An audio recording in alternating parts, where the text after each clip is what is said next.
All right, on today's episode of Locked On Avalanche, Chris MacFarland is set to give his end of the year press conference. Gabe Landeskog is going to be by his side. Anything to worry about? Let's talk about it. New episode of Locked On Avalanche coming at you.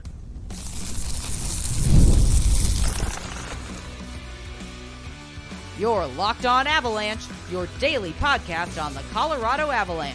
Part of the Locked On Podcast Network. Your team every day. All right, everybody. Welcome to the Locked On Avalanche podcast, part of the Locked On Podcast Network, your team every day. I'm your host, Chris Maselli. With me, as always, is Mr. Shaggy Von Doom, Kyle Sullivan. Thank you for making this your first listen of the day. Always appreciated. Make sure you're following us on our social media outlets. LOPN_Avalanche on Twitter X, Locked On Avalanche, Instagram, and Threads. Questions, comments, concerns, and opinions, lockedonavalanche@gmail.com. And follow us on our YouTube channel. Hit subscribe, get notified when a new show goes live. And make sure you're subscribed to our subtext as well. Link to that's in the show notes below, whatever that word was. And when you do, chat with Kyle and I one-on-one. We get your opinion, everything Avalanche related, which we share on this very episode, which we will do a little bit later. We got some grades. We're going to start in on our season grades. We always do this alphabetically. And that would be Andrew Cogliano. So we'll give our season grade along with the people of subtext as well. And if you're watching on YouTube, you see the third bullet point over there is another slap in the face to Bednar.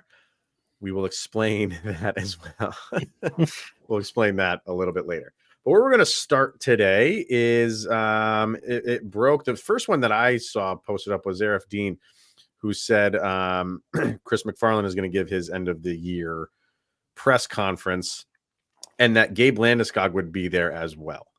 And I'd be lying if I said my first reaction was not because it was. That was my immediate knee-jerk reaction of, okay, the last time Chris MacFarland and Gabe Landeskog did a press conference, it wasn't together. I remember Gabe Landeskog it's like a Zoom meeting, and then there was like a quick break, and then Chris MacFarland did his meeting. So they weren't like side by side, but it was for the reason of Gabe Landeskog is going to be out for the whole season. So you can't help but go there. You cannot help but your mind go there. But is there an overreaction here? Is this just the GM and the captain just kind of giving a state of the team press conference here? See, that's the wonderful thing about this. They dropped this little nugget. You knew this meeting was coming up. They had this scheduled for quite some time. And the little reminder that, hey, it's happening by the time you're listening to this today. Right. Why include the Gabe Landeskog nugget? What are you putting that like front of everybody's mind? I mean, there's some people saying like, I mean, it's always planned. It's like there's always a end of the year GM press conference. I don't remember Gabe Landeskog being at those. Am I wrong in that? I mean, I don't usually remember the captain being there for them. I feel like it's usually Joe Sakic and Chris MacFarland answering those questions. So for it to be planned, yeah, of course it's planned, but is the Gabe Landeskog part of it planned, or did that just happen recently? I don't know. And see, and I'm kind of struggling with it. Is this going to be the quote unquote announcement, or is this going to be, hello, Avs fans, I'm Gabe Landeskog. Let me give you an update on where I'm sitting right now and what things are going to look at going forward. Like, I don't think I'm going to be 100% at this date, but maybe this date. Are we going to go through that again?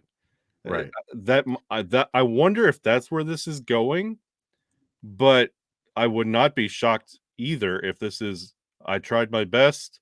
This is year 3. Let's be realistic here. I don't think I can do this. It would be weird for that to happen now because you have the whole off season to continue to work on being ready for the opening of next season. So the only reason it would be the step back is what Chris MacFarland has always said, in that if there is any step back, we start back at square one. So, and there was nothing in any reporting that I saw or any videos that people were taking at practices during the postseason that would lead you to believe that there was a step back. If anything, it seemed like he was progressing, Gabe Landeskog, in his skating and his drills and things like that. It seemed like he was getting better. So if something happened between when the season ended and on Thursday when they have this meeting, it happened then where something took a turn where it went backwards. So I don't want to go there because there was so much good news for since he came back on the ice. Everything was going in the direction you wanted it to go. But I think, like I said, it's just natural to say, because he hasn't been like in the public eye in terms of he's not doing press conferences, and why would he? He's not playing in the game or anything like that. So maybe it is that. Maybe it is just we're going to give you an update on the team, how we thought the season went, what's going on in our off season, and Landeskog hasn't talked to you guys in a year, so he's going to give you an update on his thing as well. I'm really like going back and forth of like, man, it literally could be either or. And I clearly hope it is not like, the worst case scenario, which those we don't speak of. We don't want to use the word. But I don't know, man. It was just odd to see that's the combination of what this press conference is going to be. And thinking about it, this might be one of those situations where Aslan style, like from Narnia, Gabe Landeskog royally gets up in front of everyone, sits down and says, "For far too long, this team has gone without a captain. I have tried to come back, and I just can't. And this team needs leadership." And we've talked about what this offseason is going to look like for the Avalanche with the circus that it will be. Yeah. And Gabe Landeskog says, "I can't be a part of that and take away from the team. My leadership, I'm starting to be a deterrent. I'm starting to take away from where this team should be." And he lays that jersey down and then blinks into 1,000 butterflies and disappears. But I wonder if that's where this is going to go. Is I see where my team is, and if for order to me to be a good leader, I have to take a step back and realize that I can't do this to my team for a third year. This is just too much for me, my team. They need to move on, and I need to get on with my life post hockey. He lays down the jersey. The C is now a part of the circus that is the off season, and we go from there. It would just be weird to do that now because you have 4 or 5 months until the next season, and you like I said, everything seemed like it was going in the right direction. I know Bednar said after they were eliminated that he didn't really think he was anywhere near coming back for these playoffs. He's still progressing and things are going the way that they want them to go. But even if they had moved on, he didn't think he was coming back for these playoffs. And that's kind of what I think deep down everybody thought, but was just hoping otherwise. Maybe there's some minor miracle that happens here. So we'll just have to see what this is all about. I'm just really hoping it is that. I am really hoping it is just giving you an update on where I stand. Because if anything happened where there was a step back, it was recent.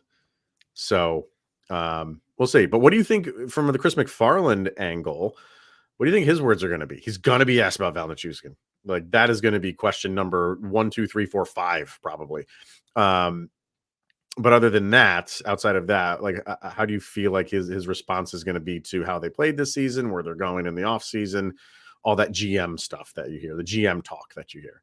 Well, I'm glad you brought that up because I think I'm going to be listening to that more than anything Landeskog will say, because I don't think anything's going to really change on that front.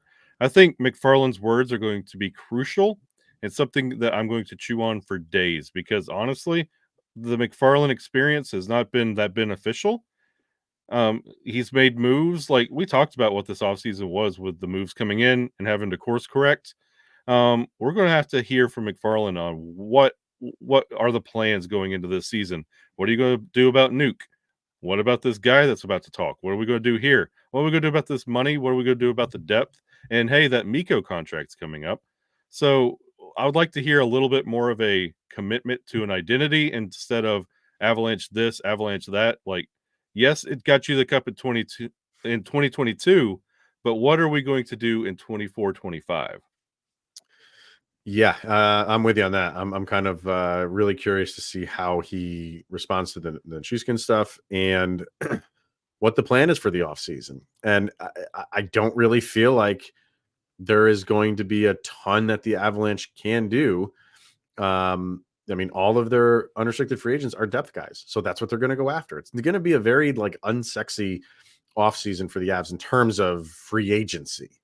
The interesting stuff is what we've been talking about, the Gabe stuff, which maybe we'll get something on that tomorrow.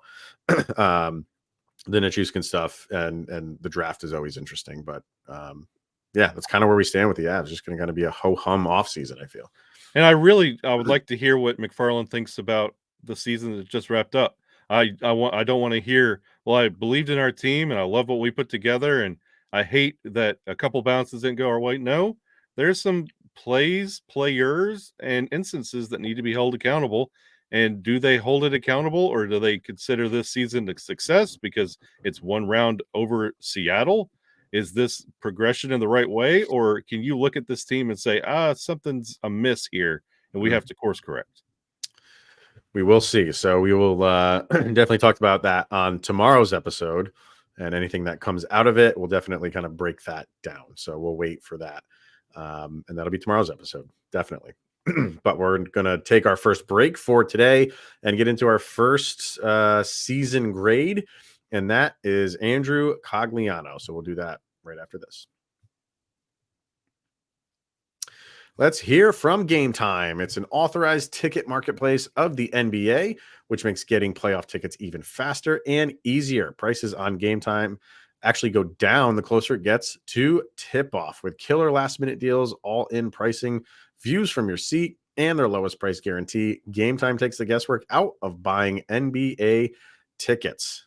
What do we love about Game Time? Well, you have the priority last-minute deals. You can save up to 60% off buying last-minute tickets for sporting events, concerts, comedy, theater, whatever is in your area. The flash deals we love, the zone deals, the all-in pricing. The price you see is the price that you pay. Cannot beat it. So take the guesswork out of buying NBA tickets with Game Time. Download the Game Time app, create an account, and use the promo code LOCKEDONNHL for $20 off of your first purchase.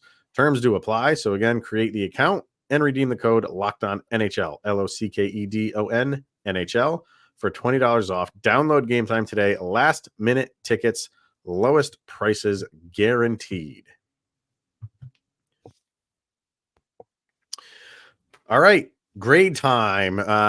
We are going to, like we do every off season, we take one player per episode and give them a season grade. And the way that we do this alphabetically, and we really do it for players that have played at least like half of the season. So like, I know a lot of people are like, well, alphabetically, it should be Justus Annunen. He only played like 12 or 14 games. Like, we're not going to get, that's kind of unfair. But I do think we should include Zach Parise in this. You think? I think when I looked it up, he had 30 games played for them. I think that's close enough. I think we saw enough of him. So when we get to P, we will include Zach Parise, and also because it's likely his last season. So why not send him off with a grade?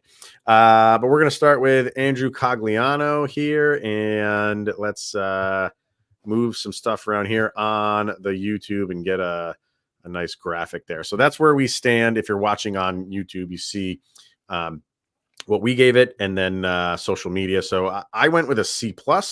You went with a flat B. And for social media, they can't do the pluses and minuses, so it's just flat grades. So YouTube 48% B, Twitter X 46% C, Instagram said 49% B, and Threads said 60% B. So the majority gets a B, and I went C+, and along with Twitter. So, and I think that's kind of where you're going to get with Andrew Cogliano. Bees in the trap for Mr. Andrew Cogliano. And this is, I like that alphabetically he lands here, because this is your prototypical, your textbook example of stats and production that does not show up on the stat sheet. Yeah. Agreed. Andrew Cogliano is put in games usually when the Avs start building momentum, it's constant line changes and building on the line before. When Cogliano goes out there, he's a flow disruptor. He has that aggressive forecheck. He gets in and he's like sandpaper. He wears you down, or he'll completely flip the tone of a game. He can flip momentum like that. He is that kind of caliber player, and that usually doesn't end up with points. Like, he's sitting 14th on the team in the regular season with points with just the 19. But he gets things started and he stops momentum when they need it. And he doesn't go out there and it's not flashy. He's not like in contention for hat tricks or point streaks. He does what is needed to be done, and he is a blue collar lunch pail asset to this team. We always talk about, don't take Nathan McKinnon and Cale Makar for granted and Mikko Rantanen for granted. And I think you can kind of lump Andrew Cogliano in that for obviously different reasons. And like the one thing that I hate about Andrew Cogliano is whenever he gets hurt, I just assume he's coming back in. Yeah. It's like, oh, he went to the locker room, he'll be back. I don't like that I feel that way with Andrew Cogliano because the dude is genuinely probably hurt, but he's just a bowling ball. He's a wrecking ball. And he is going to come back. Dude broke his neck and came back and played. Like he is reliable for what you want him to do. He's Wolverine. Oh God, yeah. Yeah. No, he is adamantium flowing through his veins. And he is, penalty kill is his jam. Like, that's where he excels. You can throw out the stats, and I think you threw out a couple of them for like points and stuff like that. It doesn't matter for him. He's got one shorthanded goal and 4 shorthanded points to your penalty kill. So I mean, he like you said, he's got 19 points total. And what were the total points for? So 5 points for penalty shorthanded points, I think he had. Yeah, he had 1 goal and 4 points. 4 points. Okay. So, but his point production is not really looking for Andrew Cogliano to really lead your team. It is in the all the extras. And he does it like he does it great. And he's at his age, he's still playing the same way. And I think that is another question. Like, does he come back? Do you feel like if he wants to come back, do you think the Avalanche are saying like, yeah, we'll roll with another year with you? It wouldn't cost you a lot. You didn't see a massive dip in production. For him, it's just, does he want to because he's going to put his body through another season of just getting beat up. That's just his game. So does he want to do that? And if he wants to, I would have zero problem with the Avalanche bringing him back again. Yeah, Cogliano's kind of got himself in that Darren Helm, Jack Johnson. Like, at the end of every season, you are perfectly fine if he hangs it up or if he comes back for one more year. It's not going to cost you, but what you're going to get out of this player is far beyond what you're paying for him. And that's Cogliano. Like, he is like, he's one of those that when he is out, you feel it, it. And when he comes back, you don't know what it is because, again, it doesn't show up on the stat sheet, but you feel the difference. And you can tell with the way momentum is flipped and pressure is just sustained because of what Cogliano does. Yeah. Over on subtext, we had some people chime in over there. Vargar says Gogs is dependable. He's a locker room leader and has a typically solid season for him. With grades, I determine how well a player plays up to his potential. So a player like Cogliano can be an A. He played up to his ability and always showed effort. I'm not grading to talent then if you give it Makar an A+ and Cogs a C+, but that's not fair. You grade to their playing to the best of their abilities. Yeah, that's exactly how I do it too. But so if you're wondering why I gave him a C+, I just feel like that's what he gives you. Like, he gives you all of that extra, but did he, with all the depth issues that the Avalanche had, I think he fell into those traps every once in a while as well. Like, he didn't have a full season of just being the best depth player on the Avalanche.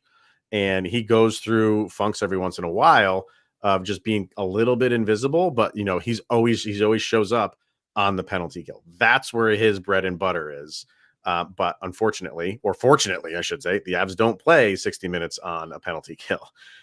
Because so 5-on-5, he like, I think that's where his age shows, is when it's 5-on-5, and maybe the speed is catching up to him a little bit. And does he struggle to keep up? I don't want to go there, because his effort is always there, but you can kind of see a little bit that maybe the age is catching up to him a little bit. But it's so weird, because when the penalty comes out, it's like he's, the fountain of youth has hit him, and he's just everywhere. Yeah. And that's the blessing and the curse about Andrew Cogliano's play style. He never takes a night off, but he never takes the game over. So when you're on the losing effort, it's kind of, oh, Cogs, you could have gave us a little bit more. But in a winning effort, you never talk about Cogliano, because everything he did helped you win. You just don't see it.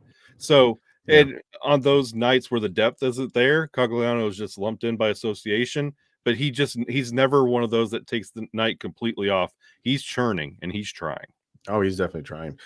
Easton said B. I think he started great, but as the year ended, you could see the lack of gas left in the tank. Maybe that's the best way to describe it. Yeah. I think that could be a good way to describe it, is what Easton just threw out there. Yep. Avs fan forever says a C.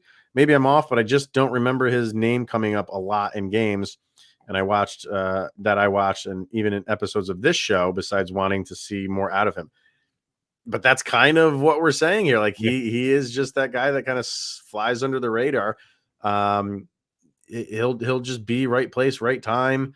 He's not going to wow you. Yeah, he doesn't just jump off the screen, again, save for the penalty kill.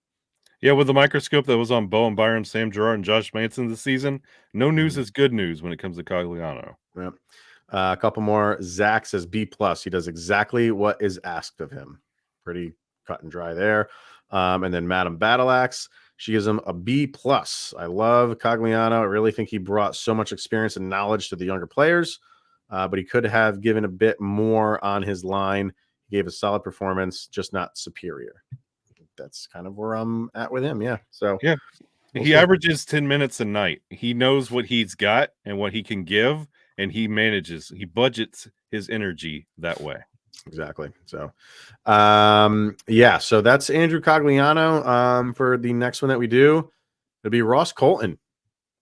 So that'll be a fun one to do. So, brand new player, from his first year with the Avs. What's his grade going to be?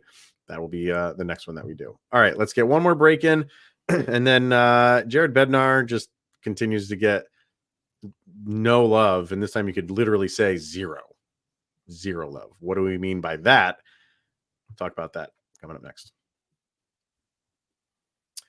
All right, let's hear from Indeed. So there is no I in team, but there is one in Indeed, and that's the hiring platform you need to build yours. And when you're hiring, of course, you need Indeed. It's the hiring platform where you can attract, interview, and hire all in one place. Instead of spending hours on multiple job sites searching for candidates with the right skills, Indeed is a powerful hiring platform that can help you do it all. We streamline the hiring and with powerful tools that find you matched candidates. With Instant Match, over 80% of employers get quality candidates whose resumes on Indeed match their job description the moment they sponsor a job, according to Indeed data in the US. So start hiring now with a $75 sponsored job credit to upgrade your job post at Indeed.com/locked-on. Offers good for a limited time. So claim your $75 credit now at Indeed.com/locked-on. That's Indeed.com/locked-on. Terms and conditions apply. And if you need to hire, then you need Indeed. All right, so we got the the winner for the Jack Adams Award. We knew that Jared Bednar was not in the final three. We didn't expect him to be for this season.